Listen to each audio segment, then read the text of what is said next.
The situation began last Sunday when my mother-in-law called, asking for a ride because her car wasn't legal to drive. Given her history, I suspected she was preparing to ask to move in with us. She has spent the last 11 years bouncing between my husband's home and her other son's house, and her financial track record is shaky at best. However, the conversation at our dining room table took a turn for the surreal. She claimed she was destined to marry Keanu Reeves, asserting they had been communicating via WhatsApp. She described seeing angels in her room and God's name flashing across her television screen, crowning her the Empress to Keanu's Emperor. When we tried to call the numbers she provided, they were predictably restricted or disconnected.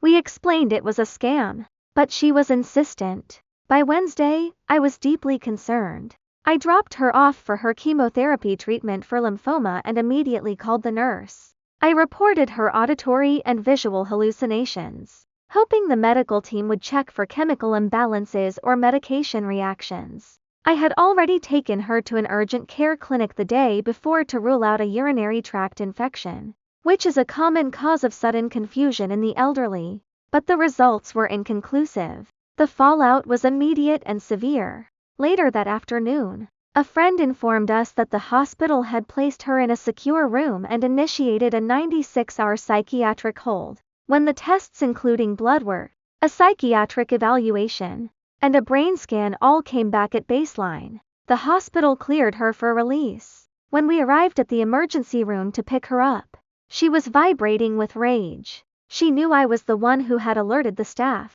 The car ride home was defined by a heavy, resentful silence.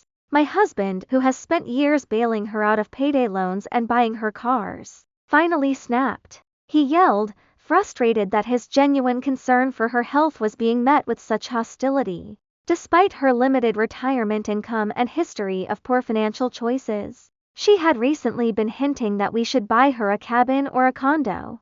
We are middle class, not wealthy, and my husband has finally reached his limit with enabling her. Now, she refuses to acknowledge that our actions were born out of a fear for her safety. She believes we betrayed her, while we feel we were doing the responsible thing for someone undergoing cancer treatment and experiencing a break from reality. We are left wondering if we were in the wrong for intervening, or if her anger is simply a side effect of a reality she isn't ready to face.